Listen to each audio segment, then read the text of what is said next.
Al-Baqarah 152. Al-Baqarah 152. Karena itu ingatlah kamu kepadaku, niscaya aku ingat pula kepadamu. Ingat, maksudnya seseorang ingat pada Allah Ta'ala. Allah akan mengingat dia maksudnya. Kalau menurut ada beberapa ulama, ingat itu berzikir dia. Boleh, Memuji Allah itu ingat kepada boleh, Allah. boleh, itu boleh karena unsur ingat pada Allah Ta'ala itu termasuk memuji Allah, itu ingat pada Allah Ta'ala. Ya. Karena pada waktu ingat kepada Allah itu sebenarnya tidak hanya berzikir. Sholat itu ingat pada Allah Ta'ala. Membayar sedekah karena Allah itu ingat kepada Allah Ta'ala. Membayar sedekah untuk duniawi itu ingat biar kaya. Beda itu. Karena kalau Allah itu kan memberikan cerita bahwa kalau sedekah itu harus lillahi ta'ala. Ya. Kalau mamanya dia sedekah untuk kaya, berarti bersedekahnya itu untuk kaya, Kaya. bukan untuk Allah Ta'ala. Nah, ingat kepada Allah Ta'ala, puasa karena Allah, itu ingat pada Allah. Berkata sopan kepada orang lain, itu ingat pada Allah Ta'ala. Karena apa? Karena kita sebagai saudara Islam disuruh sopan kepada orang lain. Bintalahu, ya, sikap kita itu halus, lembut. Memang kita disuruh oleh Allah Ta'ala. Walakum tafadun kalikal qalbilan fadu min haulik. Jadi janganlah kau bersikap keras dan berhati kasar. Jelas itu. Tapi yang banyak saya dengar itu Pak Ustadz, itu ada orang yang sodakoh untuk mencari nikmat dunia, kekayaan. Kalau dia dengan ciri seperti itu, memang secara manusiawi kita nggak bisa Menyalahkan. biarin aja. Ah. Yang penting kita tetap syiar bahwa jangan sedekahlah lillahi ta'ala. Karena kalau sedekah lillahi ta'ala, nanti Allah itu yang dilihat lillahi ta'alanya. Nanti setelah dia lillahi ta'ala kuat, baru nanti Allah mengatur rizki untuk orang tersebut. Allah yang mengatur rizki untuk orang tersebut. Itu bedanya. Nah, mengingat Allah pada ayat tersebut Al-Baqarah 152 ya. itu mengingat itu banyak berzikir, boleh itu nggak salah saya bilang nggak salah ya. Kemudian yang tadi sholat, puasa, kemudian berumah tangga tapi lillahi ta'ala. Berumah tangga yang lillahi ta'ala itu gimana? Oh, jangan padu, jangan ribut. Kalau ada masalah selesaikan dengan syariat Islam. Itu berumah tangga lillahi ta'ala. Ada aturan mainnya. Memberikan nafkah pada istri. Tahu dia Berarti- seorang laki-laki wajib. Nah, itu ingat kepada Allah. Berarti kita harus tahu ilmunya Pak Ustadz. Harus tahu ilmunya. Jadi lillahi ta'ala itu bukan hanya lillahi ta'ala, Enggak di tapi mulut. enggak tahu ilmunya. Enggak di mulut. Lillahi ta'ala itu ada sebagian dari saudara-saudara kita niat itu boleh lewat mulut saya boleh silahkan. Ada sebagian saudara-saudara kita niat lewat hati boleh silahkan. Tapi belum dapat Bis- intinya belum di situ Ya. gitu Pak Ustadz. Saya bisa bicara inti bisa di situ bisa. Tetapi antara niat dengan apa yang dikerjakan Karena itu harus cocok. Jadi pada waktu dia sedekah, dia bilang sedekah lillahi ta'ala. Dia bilang lillahi ta'ala, tapi hati dan pikirannya untuk kaya. Ini yang mana? Allah pasti akan mengetahui. Pasti Allah mengetahui. Walaupun dia menyebut lillahi ta'ala, tapi hatinya ingin kaya.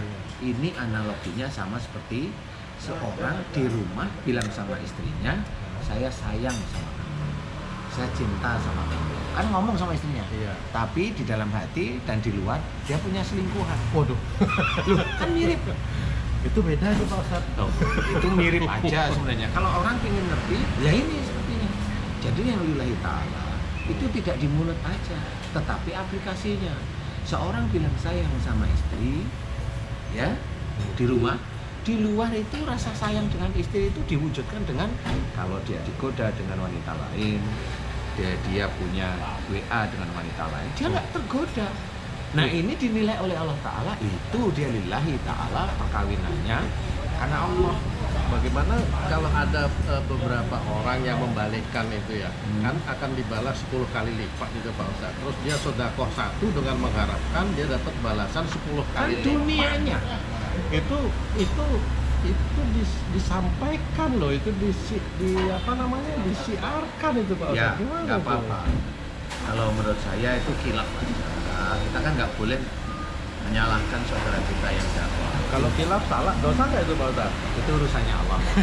Kita nggak bisa, nggak boleh Hebat, seperti hebat. itu. Siap, Itu urusannya Allah. Tetapi kita masuk pakemnya. Pakemnya itu Tidak adalah seperti itu ya? tidak seperti itu. Kenapa? Di dalam pakemnya memang Allah dalam orang bersedekah itu nanti diberi pahala 10, satu pegangannya. Tapi Allah menyuruh kalau bersedekah lillahi ta'ala, mencari ridha Allah, ada ini dalam Quran. Nah, orang itu harus berpikir yang satu lillahi ta'ala, yang satu pahalanya dilipatkan, kan gitu. Berarti belum tentu pahala yang dilipatkan 10 ini adalah pahala kalau dia itu sedekah 1 juta, dapatnya 10 juta, belum tentu. Karena dilihat dia itu mencari ridho atau hanya untuk kaya. Ya kan Allah pintar. Bukan kayak kita manusia ditipu. Kayak tadi kan menipu nih. Dia bilang sama istrinya katanya sayang, tapi di luaran dia selingkuh. Kan dia menipu istrinya. Sama seperti dia katanya lillahi ta'ala sedekah, tapi dia ingin kaya. Dia kan menipu Allah. Allah ditipu dengan kayak gitu. Jangan menjadikan ayat tersebut menyalahkan Allah Ta'ala. Itu kan kalau Allah, ini kan Allah yang sudah bilang seperti itu. Jangan. Karena kita aja sendiri yang nggak ngerti maksudnya Allah Ta'ala. Itu. Nah, dari sinilah kita harus paham bahwa yang namanya zikrullah itu banyak. Yang jelas dasarnya adalah karena Allah, lillahi ta'ala. Banyak dari tadi mempunyai ingat dengan berzikir. Betul. Subhanallah, subhanallah. Karena apa kamu berzikir? Karena Allah.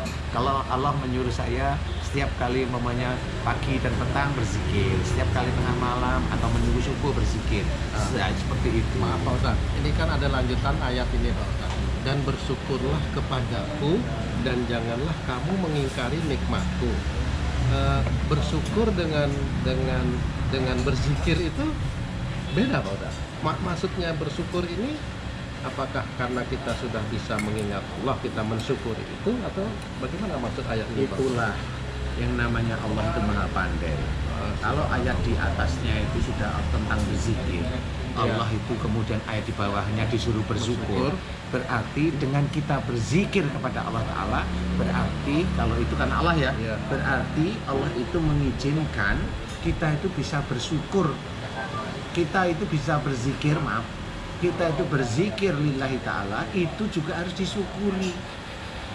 Karena itu kita bisa berzikir kepada Allah, itu karunia Allah. Kita masih punya mulut untuk berzikir, kita masih punya otak untuk mengingat bahwa saya berzikir lillahi ta'ala. Kita punya hati untuk menguatkan kalau saya berzikir lillahi ta'ala. Saya berzikir karena Allah menyuruh. Saya memohon ampun istighfar karena Rasulullah Muhammad Sallallahu Alaihi Wasallam mengajarkan. Nah, kan begitu. Dengan kita bisa berzikir, zikrullah kepada Allah Ta'ala, itu kita sudah diminta untuk bersyukur. Kemudian nikmat, di situ diceritakan nikmat Allah. Nah, nikmat Allah ini adalah enggak cuma pada waktu berzikir kemudian langsung datang uang, kan enggak seperti itu. Nah, ini kesempatan kita itu bisa berzikir kepada Allah Ta'ala, mengingat Allah dengan lisan, dengan sholat, dengan puasa, dengan sedekah karena Allah. Nah itu kan tetap karunia Allah. Kita bisa bergerak dengan sholat itu, kita bisa bergerak, itu karunia Allah. Tangan bisa untuk takbir, mulut, otak, hati bisa lebih khusyuk, membaca kalimat Allah di dalam sholat sampai akhir, sampai kita berdoa. Itu karunia Allah. Makanya kalau ada kata-kata hayya alal falah atau hayya ala sholat, kan kata-kata kita itu kan disuruh menjawabnya itu la haula wala quwata illa billah, bahwa kita disuruh sholat, diajak sholat, jawaban kita tidak ada kekuatan dan daya apapun kecuali atas izin Allah. Berarti kita sholat itu sebenarnya atas izin Allah, bukan hebatnya kita. Masya Allah. Bukan hebatnya kita, itu atas izin Allah. Hayya ala falah. dan Allah akan memberikan kemenangan, kebahagiaan. Dari mana? Atas izin Allah. Nggak ada kebahagiaan atau kemenangan itu dari kita, enggak.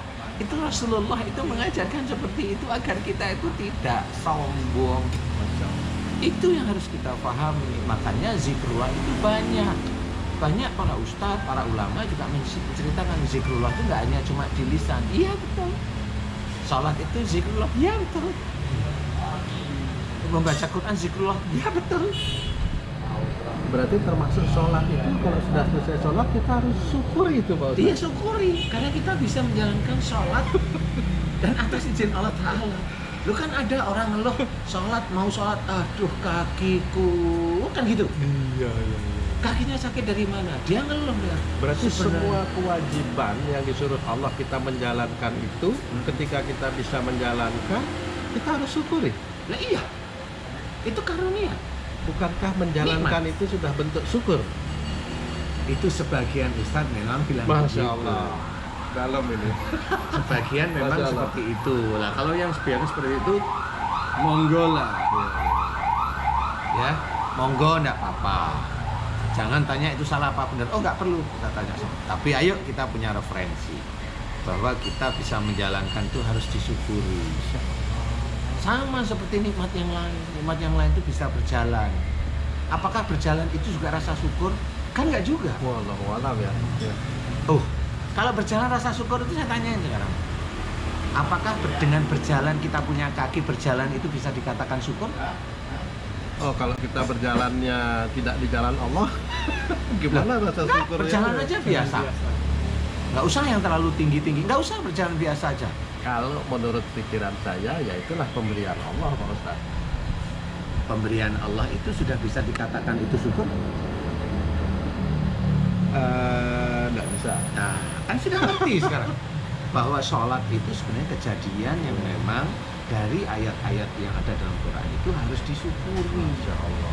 Jadi kalau dibilang ya sholat itu rasa syukur kita pada Allah, boleh. Kalau saya silahkan boleh. Tetapi ayo kita berpikir, sholat itu memang kewajiban yang harus kita jalani. Jadi jangan dianggap itu menjadi rasa syukur. Oh iya. Kewajiban sama seperti kita itu memberikan nafkah kepada anak kita.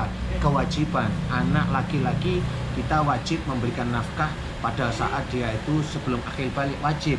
Tapi apakah dengan kewajiban kita itu memberikan nafkah pada anak laki-laki itu adalah rasa syukur? Enggak, itu kewajiban itu. Rasa syukur itu adalah setelah kita itu memberikan nafkah, baru kita bersyukur. Alhamdulillah ya Allah atas izin-Mu, atas nikmat-Mu, atas karunia-Mu, atas rezeki dan harta yang Kau berikan kepadaku, aku bisa menafkahi istri dan anak-anakku. Alhamdulillah, lah itulah syukur. Berarti sebenarnya manusia itu diatur oleh Allah ya. Iya lah, katanya mau pingin masuk surga. Alhamdulillah. Lah kalau ingin masuk surga ya diatur. Iya. Dia kan seperti itu. Iya. Kalau maunya itu minum narkoba, pakai narkoba yang ngatur polisi. Lah polisi itu ibaratnya kalau masukkan ke sel itu ya neraka ya sama. Kalau menyalahi aturan dalam Quran yang masuk neraka. Itu yang harus kita sadari. Bukan semaunya sendiri. Iya. Cukup Pak Ustadz. Lah kalau kamu Pusing. punya bibir untuk makan nih. Pusing Ya, Pak Ustadz. untuk makan. Apakah makan itu rasa syukur dari bibir kan? Belum. Lah iya itu. Belum. Setelah makan itu bersyukur. Baru disyukuri. Lah itu Astagfirullah. disyukuri. Yuk kita makan. Alhamdulillah. Teman-teman, Alhamdulillah. pagi-pagi mau makan soto. Udah ada bertanya, tapi tidak apa-apa. Kita mencoba untuk memberikan pemahaman. Ya inilah bahwa Al-Quran harus diaplikasikan setiap saat. Setiap saat. Apakah kita termasuk hamba Allah, umatnya Rasulullah yang pandai bersyukur? Wallahu a'lam. Saya tidak tahu. Teman-teman sendiri yang bisa menilai. Kalau tidak pandai bersyukur, teman-teman tahu Allah sudah menceritakan akan masuk neraka. Ayo kita memahami kehidupan ini adalah memilih. Mau memilih ada di jalan Allah atau semaunya kita dengan nafsu kita. Semakin pandai, semakin kita itu runduk. Mudah-mudahan ini manfaat untuk kita semua. Terima kasih. Assalamualaikum warahmatullahi wabarakatuh.